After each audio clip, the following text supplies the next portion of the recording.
지난해 초 인하대 졸업생 유모 씨는 익명의 SNS 메시지를 받았습니다. 텔레그램 채팅방에 당신의 얼굴을 합성한 사진과 신상 정보가 공유되고 있다는 내용이었습니다. 유 씨가 채팅방에 들어가 보니 연락처와 학번 등 개인정보와 함께 여성의 나체 사진에 유 씨 얼굴을 합성한 딥페이크 합성물 수십 개가 쏟아졌습니다. 피해자 유모 씨는 해당 채팅방의 존재를 알게 된 바로 다음 날 인하대 주변 경찰서에 피해 사실을 신고했습니다. 하지만 석 달 뒤 형사 사법 포털을 확인했더니 수사는 중단된 상태였습니다. 텔레그램 서버가 해외에 있어 인물 특정이 어렵다는 이유였습니다. 결국 유 씨가 직접 추적에 나섰습니다. 내가 도움이 될 수 있는 방법을 계속 찾아봐야겠다. 누구의 도움도 없이 추적에 나선 지 1년 2개월 만에 1,200명 참가자 가운데 한 명이 처벌된 겁니다. 반면 피해는 현재형입니다. 딥페이크 합성물 범죄가 청소년들 사이에도 퍼져 있는 것으로 드러났습니다. 중고생들을 대상으로 딥페이크 합성물을 만들어 공유하는 텔레그램 단체 채팅방입니다. 여학생으로 추정되는 얼굴을 나체에 합성한 사진과 동영상들이 수없이 올라옵니다. 학교별로 채팅방이 개설돼 있고 2000년생부터 2010년생까지 출생 연도로 분류돼 있기도 합니다. 피해자의 명단이 몇 명 떴다는 거예요. 제가 아는 친구가 이름이 들어가 있더라고요. 취재진이 확인한 딥페이크 텔레그램방 한 곳은 참가자가 1,100명, 다른 한 곳은 1,300명에 달했는데 참가자 수는 계속 늘었습니다. 피해자가 재학 중인 걸로 알려진 학교들은 피해 여부 확인과 대책 마련에 나섰습니다.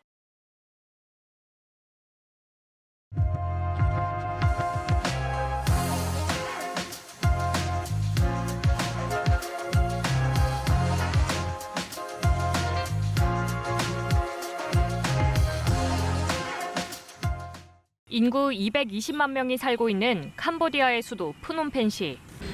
이 의문의 고층 빌딩에 리딩방 사기 조직의 본부가 있다는 게 내부자의 증언입니다. 이곳 캄보디아 프놈펜 현지에서 리딩방 조직의 실체를 확인해봤습니다. 그리고 이 조직에 몸담았던 한국인 조직원 중 일부가 올해 초 한국으로 들어왔습니다. 그리고 그들과 함께 귀국한 조직 내부자의 제보를 받은 경찰의 추적도 시작됐습니다. 구속된 국내 총책 A씨 등 일당은 캄보디아에서 지난 3월과 4월 2달 동안 활동한 조직원들입니다. 해외 유명 투자회사를 사칭해 가짜 주식 투자 앱을 만들고 실제로 주식 거래가 되는 것처럼 투자금을 끌어모았습니다. KBS에 제보한 조직 내부자가 캄보디아에 들어간 건 올해 초. 처음엔 콜센터 고액 아르바이트로 알았지만 실상은 달랐습니다. 매일 20층에 있는 숙소에서 4층에 있는 사무실로 출근했는데 중국인의 지시로 하루를 시작했습니다. 출입이 통제된 한국 조직원들은 배달을 시키거나 건물 내 식당에서 끼니를 해결했습니다. 하지만 일과 중엔 휴대전화를 압수당했고 여권 사본도 제출한 상태라 완전한 탈출은 불가능에 가까웠습니다. 중국인들의 통제 속에 한국인들을 하수인으로 리딩방 조직은 운영되고 있었습니다. 하지만 경찰은 중국인 총책의 신원조차 파악하지 못하고 있습니다. 신분을 숨기고 텔레그램 등으로 범행을 지시하기 때문에 한국 조직원들은 윗선 일부를 빼곤 얼굴도 모른다고 합니다. 캄보디아 현지 경찰의 협조가 절실하지만 캄보디아 현지 경찰에 파견된 코리안 데스크가 없어 공조수사를 기대하기가 어려운 상황입니다. 사법당국 간 공조수사의 한계 속에 한국인을 노린 범죄는 낯선 땅에서 오늘도 계속되고 있습니다.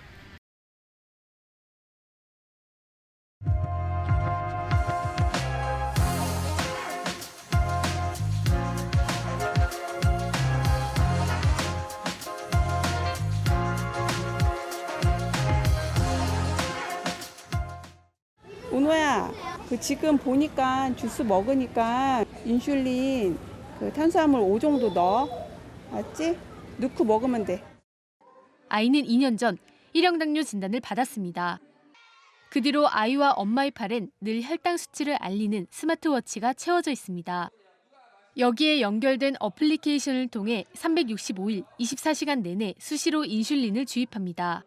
밥 먹고 운동하고 남들에겐 지극히 사소한 행동조차 아이에겐 급격한 혈당 변화로 이어져 생명을 위협할 수 있습니다. 1형 당뇨 아이들의 실제 학교 생활은 어떨까? EBS 취재진은 1형 당뇨가 있는 아이들 약 400명에게 실태 조사를 해봤습니다. 국내 1형 당뇨 초중고등학생 가운데 14%에 달하는 아이들이 참여했습니다. 학교에 자신의 상황을 알린 친구가 없거나 5명 이하인 경우가 절반을 넘겼습니다.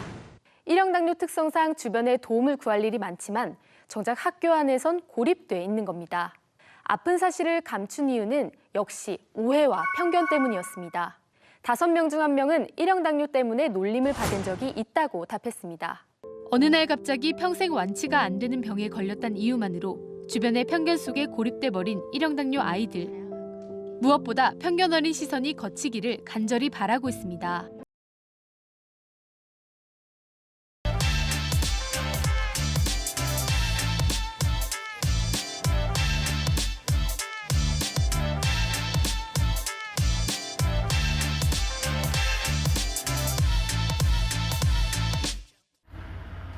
(4층짜리) 건물 철거 공사 현장에서 굴착기 한 대가 드릴로 옥상 부분을 조금씩 깎아내립니다.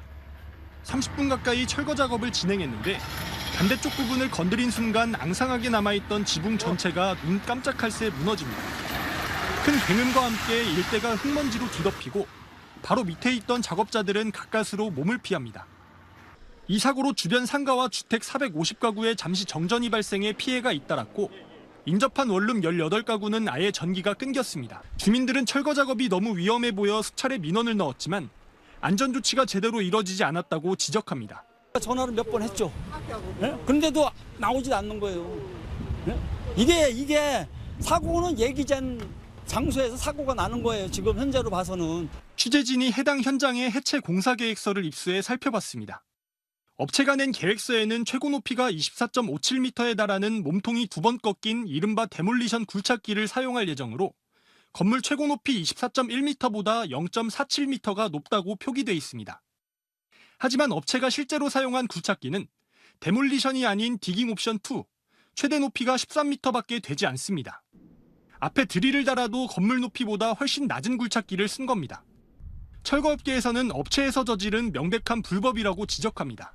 문제는 청주시 건축위원회 심의를 거쳐 허가가 났는데요. 청주시와 구청은 아직까지도 업체가 다른 제품을 사용한 사실조차 파악하지 못하고 있습니다. 사고 현장 수습이 끝나면 청주시는 공사 중지 명령을 내리기로 했습니다. 이후 해체 계획을 제대로 이행하지 않은 사실이 드러나면 법적 조치할 방침입니다.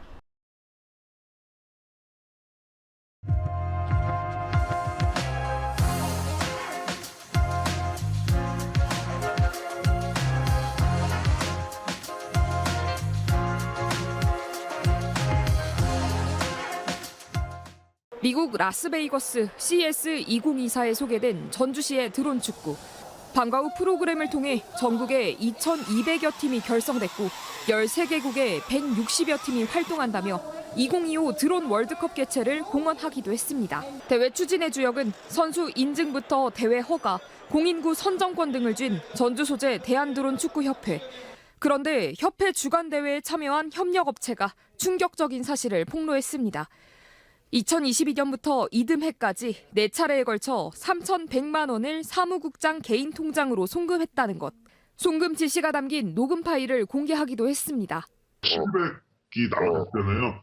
그것을 어떻게 하실 건지. 그것을 저걸로 보내줘. 내 계좌로.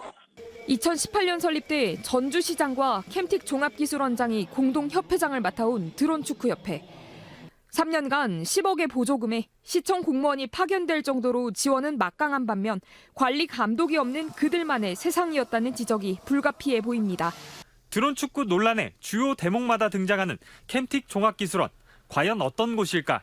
캠틱은 이후 스마트팜이나 헬스케어, 항공우주 사업 등 여러 분야에 뛰어들었고 급기야 드론 축구 개발에까지 나섭니다. 지역사회의 파급 효과도 불분명한 것으로 속속 드러나고 있지만 장밋빛 전망에 기대 그간 전주시 예산만 120억 원이 넘게 투입됐습니다. 지자체의 전폭적인 지원을 누리면서도 관리감독 체계에서는 사실상 사각지대에 놓여있는 캠틱. 형식에도 맞지 않는 특허권을 주장하며 전주시의 혈세로 키워진 드론 축구의 생태계를 장악한 한 민간단체의 이름